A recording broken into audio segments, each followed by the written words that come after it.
जब किसी की ज़िंदगी में तारीकी हो और उसमें आप रोशनी की किरण बन जाएं, ये बड़ा ही खूबसूरत सा एक पैगाम हम आज देने की कोशिश कर रहे हैं कि कितनी अहम ये बात है कि आप अपने आसपास अपने प्यारों पर, अपने कोलीग्स पर, अपनी फैमिली पर, अपने जितने कनेक्टेड लोग हैं उन पर इस तरह से एक निगाह ज़रूर रखें कि कहीं वो ज़िंदगी से मायूस तो नहीं हो रहा, कहीं खुदा न खास्ता सुसाइडल थॉट तो नहीं आ रहा उसको। क्योंकि खुदा न खास्ता अगर सुसाइडल थॉट आया, तवातुर से आया, किसी ने उसका हाथ न थामा और उसने अपनी ज़िंदगी का खुदा न खास्ता ख़ात्मा कर लिया, तो फिर पछताने के अलावा कोई ऑप्शन बचती नहीं है।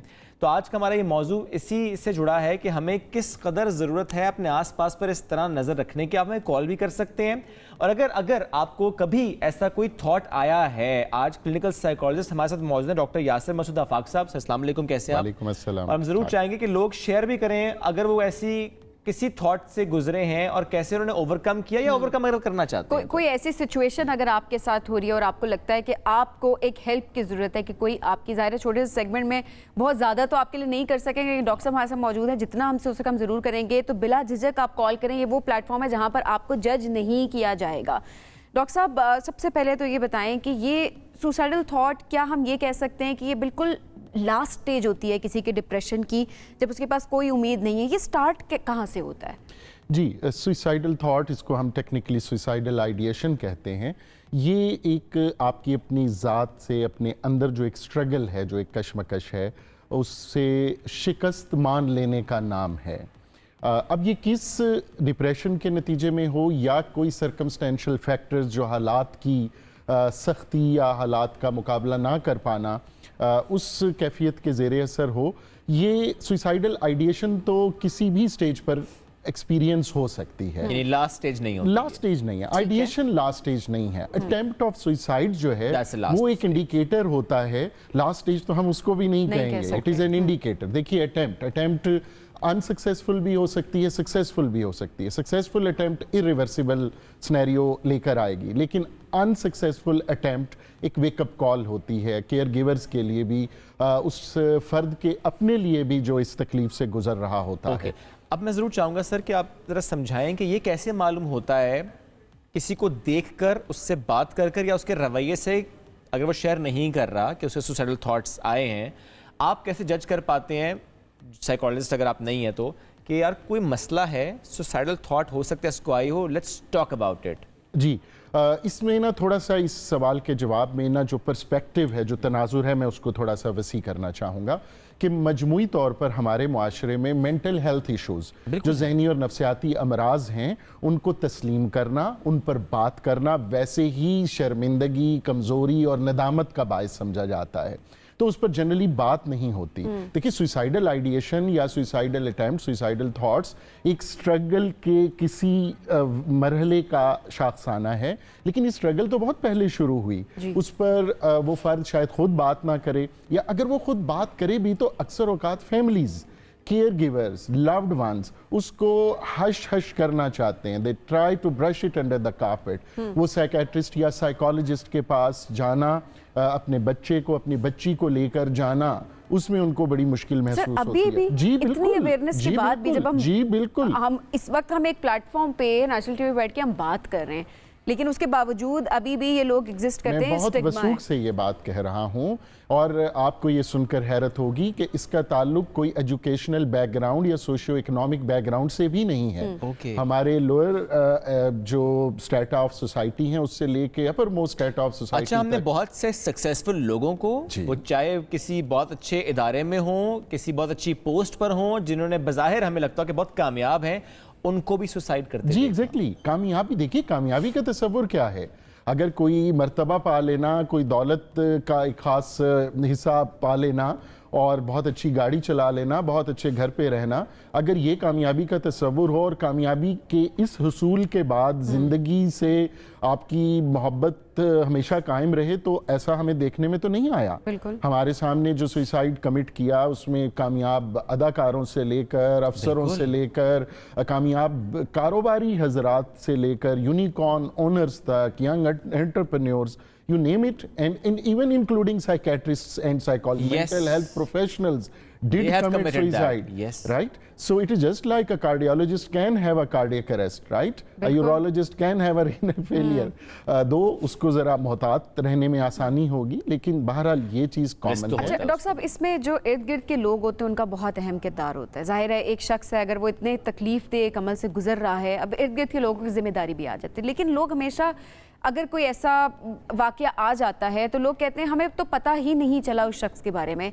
ऐसे कौन से इंडिकेटर्स हैं, कौन से ऐसे फैक्टर्स हैं जो कि हमें रखने चाहिए मद्देनज़र कि हाँ ये शख्स में ये चेंजेस आ रही हैं, अब हमें इससे बात करने की जरूरत है? क्योंकि अमूमन हमने देखा है कि लोग बड़े खुश भी होते हैं, हमें नहीं पता होता, वो कुछ शेयर नहीं कर रहे होते और अचानक हो जाता है। इसको हम फंक्शनल डिप्रेशन कहते हैं। देखें, सुसाइड अगर बहुत सिंप्लीफाई कर रहा हूँ शायद आसानी की खातिर नाजरीन के लिए, एक तो है रिएक्शनरी इनएक्टमेंट कि किसी रद्द अमल, कोई बहुत प्रेशर पड़ा लाइफ में, आप कहीं फंस गए, आप कहीं ब्लैकमेल हो रहे हैं, कोई इस तरह की सुसाइडल आइडिएशन नहीं थी, लेकिन आपने कहा कि इस शर्मिंदगी से बेहतर है कि मैं मार जाऊं। और ये केसेस भी हमने देखे ये हैं। केसेस हैं। अच्छा, लेकिन अब एक अहम बात यह है कि इन केसेस की तादाद कम है। ओके। ज्यादातर जो है वो एक लॉन्ग स्ट्रगल, जिसको हम डिप्रेशन कहते हैं, उसके वो मुंतज होती है, उसका नतीजा निकलता है ठीक है। सुसाइड में।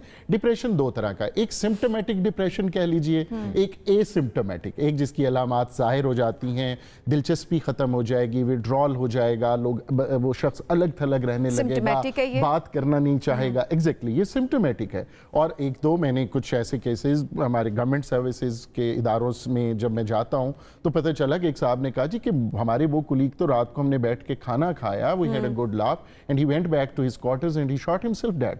सो ये फंक्शनल डिप्रेशन हो सकता है कि जिसमें आपको जो करीब रहने वाले लोग हैं उनको पता ना चले। ठीक है। तो लेकिन इस फंक्शनल डिप्रेशन की भी जो इंसिडेंस है वो कम है। ओके। बहरहाल करीबी रहने वाले अफराद अगर ये देखें कि उनका लव्ड वन, उनका कोई भाई, बेटा, बेटी, शौहर, बीवी, और मर्दों में सुसाइड की ज़रा शरह ज़्यादा है पाकिस्तान में, ये भी मैं बताना चाहूँगा। अच्छा। दुनिया में भी सुसाइड मर्दों में ज़्यादा पाई जाती है एज़ कम्पेयर टू फीमेल्स। और दूसरी दिलचस्प बात यह कि फीमेल्स में ग्लोबली डिप्रेशन ज़्यादा है लेकिन सुसाइड कम है। मर्दों में डिप्रेशन बनिस्बत इसका मतलब मर्दों की बर्दाश्त कम है। अपरेंटली सो। Yes. जी, इसको हम साइंटिफिकली ज़रा और देखने पड़ेंगे इसके और क्या मुहर्रिकात हैं, लेकिन उसमें इब्तदाई अलामात फैमिली के सामने होती है। फैमिली को ये चाहिए कि उसकी बर वक्त तशखीस के लिए किसी मुस्तनद माहिर नफ्सियात से राब्ता करे। किसी सही। झाड़ फूंक में या किसी अताई के हत्थे चढ़ने, या इवन हमारे जो जनरल मेडिकल प्रैक्टिशनर्स हैं उनकी तरफ से एंटी डिप्रेसेंट्स पे उसको डालने की बजाय एक clinical psychologist के पास जाएं। काउंसलिंग, थेरेपी, लाइफ बहुत अहम है। कोचिंग, रिहेबिलिटेशन इन उसकी ज़िंदगी बचाने के लिए बड़ा अहम स्टेप होता है। डॉक्टर साहब, आपने कितने ऐसे केसेस देखे डिप्रेशन, एंजाइटी के, स्ट्रेस के, या जिसको सुसाइडल थॉट्स आते हों कि रीज़न उसका बहुत अपना, बहुत प्यारा, बहुत करीबी शख्स हो और उस शख्स को पता ही ना हो कि वो रीज़न है? देखिए, डिप्रेशन जो है वो न्यूरोकेमिकल इम्बैलेंस के नतीजे में होता Okay. है। एक तो मैंने जैसे कहा रिएक्शनरी डिप्रेशन है कि किसी टॉक्सिक रिलेशनशिप में है, अब्यूसिव रिलेशनशिप में कोई शख्स है और वो डिप्रेशन में जा रहा है और वो कहते हैं ज़िंदगी से बेहतर है कि मैं जिंदा ही ना रहूं।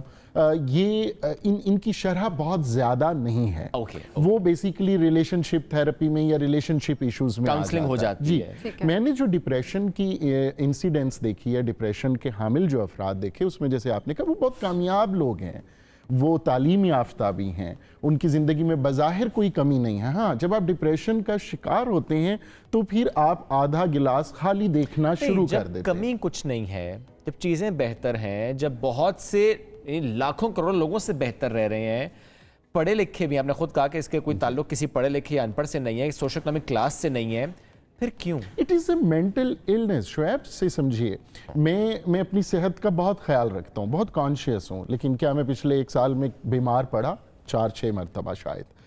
सो अगर मैं बहुत मोहतात भी हूँ, ये बीमारी, डिप्रेशन की ये बीमारी, जैसे मैंने कहा, न्यूरोकेमिकल इम्बैलेंसेस के नतीजे में है। हमारी बहुत सी नफ्सियाती बीमारियां कोई किसी को भी हो आदत सकती या है। कमजोरी नहीं है। ओके। ये जहन में रखिए। न्यूरोकेमिकल इम्बैलेंस से मुराद ये है कि वो आपकी डाइट से भी जुड़ सकती है, आपके डाइट से हो जेनेटिक्स से भी हो सकता है, सकता है। 50% जेनेटिकली अच्छा। इन्वॉल्व होती है। जी बिल्कुल, डिप्रेशन और कई mental health issues like physical medical health issues ये जेनेटिकली इंडोव्ड होते हैं, सही। तकरीबन 50%। ठीक है। लेकिन अगर हो गया, अगर मुझे पता हो कि मेरे वालिद को, वालदा को, दादा को, दादी या किसी भी डायगनली भी किसी अंकल या आंट को ये है, तो जैसी रियलाइजेशन हुई तो फिर मेरी जिम्मेदारी है कि मैंने अपनी जहनी सेहत का कैसे ख्याल रखना। I always give an example, I have got a fatty liver, actually I inherited it from my father. Right now after knowing it कि मेरा फैटी लिवर है और ज्यादा ये बैड कोलेस्ट्रॉल प्रोड्यूस करेगा, अब अपने BMI को मैनेज करना, अपनी लाइफस्टाइल मॉडिफिकेशंस करना और इसके इम्पैक्ट्स को डिले करना और क्वालिटी ऑफ लाइफ को मेंटेन रखना पहली जिम्मेदारी खुद होती है। अच्छा डॉक्टर साहब, अब जाहिर है कुछ हमारी ज़िंदगी में भी ऐसे लोग होते हैं, ऐसा नहीं है कि आपकी ज़िंदगी में कोई ऐसा, आपके पास तो पेशेंट्स आ रहे होते हैं, शुएब की, मेरी, हमारे इर्द गिर्द हम देखते हैं कि बहुत सारे लोग डिप्रेशन के शिकार होते हैं। एक डिप्रेशन का जो पेशेंट है उसको डील किस तरह से करना चाहिए? क्योंकि अमूमन हम उसको पॉजिटिविटी दिखाने की कोशिश तो कर रहे होते हैं, लेकिन साथ साथ हम ये बात कर रहे होते हैं तुम्हारे पास तो सब कुछ है, उसको देखो, उसके साथ ये हुआ और उसने इस चीज़ को ऐसे डील किया। अब ये कैसे उस शख्स के ऊपर मजीद इम्पैक्ट डालता है इस चीज़ का? क्या वाकई वो शख्स पॉजिटिविटी देखना शुरू कर देता है?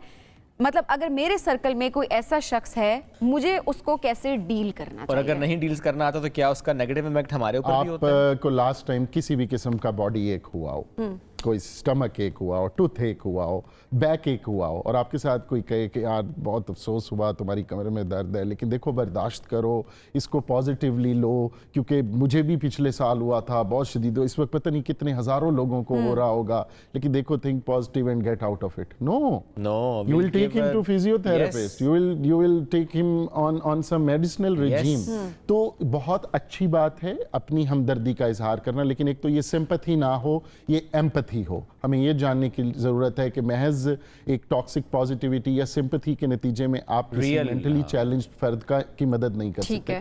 दूसरे, मैं बार बार ये गुजारिश कर रहा हूँ कि स्टिग्मा से निकलते हुए, इस आर और नदामत और शर्म के एहसास से निकलते हुए उसको आमादा करें कि वो किसी माहिर नफ्सियात से राब्ता करे। बिल्कुल ठीक है, क्योंकि he is the right person जिसने उसकी सिचुएशन को हैंडल करना है। एक कॉलर है हमारे साथ। अस्सलाम वालेकुम जी। फाखरा, क्या कहना चाहेंगी? मैं ये कहती हूँ कि मुझे ना अजीब से वसवसे आते हैं, या मैं डर लगता, मुझे घबराहट होने लग जाती है, अजीब सी चीजें यहाँ जहन में आने लग जाती हैं, मरने की, इस तरह की बातें जहन में आती हैं। तो ये मुझे काफी पुराना मसला है। डर लगता है, खौफ आता है, वसवसे आते हैं, बहुत पुराना मसला उनके साथ ये। अब जैसे अर्ज़ किया मैंने कि इस पुराने मसले की इब्तदा कहाँ से हुई, हमने वहाँ से देखना होगा। और माहिरीन नफ्सियात ख़ास तौर पर जो साइकोलॉजिस्ट हैं, उनकी हिस्ट्री टेकिंग तो प्री नेटल फेज से शुरू होती है, जब when she was conceived bye her mom. हमने वो देखना है, हमने चाइल्डहुड की हिस्ट्री देखनी है, ये वाली जो उनकी कैफियत है या जेनेटिकली इंडोव्ड है, क्या इनकी फैमिली में भी किसी और को ये एक्सपीरियंस होता था, तो फिर इसका मतलब ये है कि ये एंडोक्राइनल न्यूरोट्रांसमिटरल डिसफंक्शन है, इसको हम मेडिसिनली भी ट्रीट करेंगे। और जब ये थेरेपी के लिए, काउंसलिंग के लिए आएंगी तो हमें थोड़ी सी और डिटेल चाहिए होगी कि किन किन मौक़ों पर इनको ये तशवीश की कैफियत, ये खौफ की कैफियत, किस हिस्से में। हाँ, जो मोटी चीज़ें जो इनके लिए और बाकी नाजरीन के लिए ज़रूरी होगी कि अपनी हेल्दी लाइफस्टाइल मॉडिफिकेशंस का ख्याल रखिए, अपनी नींद, भरपूर 8 घंटे की नींद को अपनी तरजीह बनाइए, अपनी डाइट का बहुत ख्याल रखिए, एक्टिव वाइटैलिटी होनी चाहिए आपका, कम से कम 1 घंटा आपकी सेल्फ केयर एक्टिविटीज़ के अंदर आपने मुख्तस करना है, और इसके नतीजे में जो आपके फिजिकल केमिकल बैलेंसेस इंश्योर होंगे। बिल्कुल ठीक है, बहुत शुक्रिया सर, साथ मौजूद थे। हम बात कर रहे थे सुसाइडल थॉट्स की, और इसीलिए बहुत अहम है कि अगर आपको कभी भी लगे डिप्रेशन, एंग्जाइटी, स्ट्रेस इस हद से बढ़ चुका है कि आप मैनेज नहीं कर पा रहे, take help. It is easy, it is available, do take help. बहुत ज़रूरी है आपके लिए, आपकी फैमिली के लिए, आपसे जुड़े उन रिश्तों के लिए जो आप पे डिपेंडेंट हैं। और इससे आप पागल बिल्कुल भी नहीं कहलाएंगे। जो ये स्टिग्मा है और ये जितनी भी बातें चल रही होती हैं कि अच्छा हम एक साइकोलॉजिस्ट के पास चले गए, साइकेट्रिस्ट के पास, तो बस हम पागल ही हैं और कुछ भी नहीं है। निकल आए इन सारी चीज़ों से। अपने इर्द गिर्द के लोगों को भी इनकरेज करें कि वो प्रोफेशनल हेल्प ज़रूर लें। वही वाली बात है कि बाद में सब लोग पछताते ना रह जाएं कि काश हम होते और हम इसको मैनेज कर सकते होते हैं।